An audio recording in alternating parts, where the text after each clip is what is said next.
महिला पोलीस हवालदार हर्षला देहरकर यांचे 10 जून रोजी मंगळवारी हृदयविकाराच्या झटक्याने निधन झाले। या दुःखद बातमीमुळे अनेकांनाच मोठा धक्का बसला।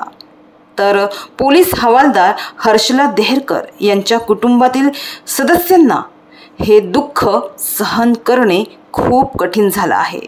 मात्र ईश्वर त्यांच्या कुटुंबियांना हा आघात, हे दुःख सहन करण्याची शक्ती प्रदान करो, अशीच प्रार्थना अनेक लोक करीत आहे।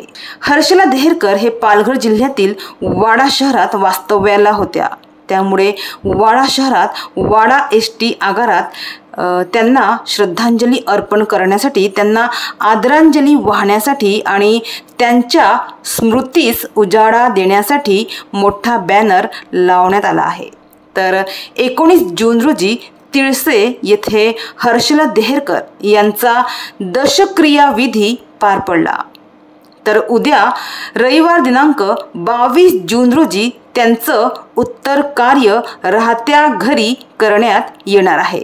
ईश्वर त्यांच्या आत्म्यास शांती देवो हीच प्रार्थना।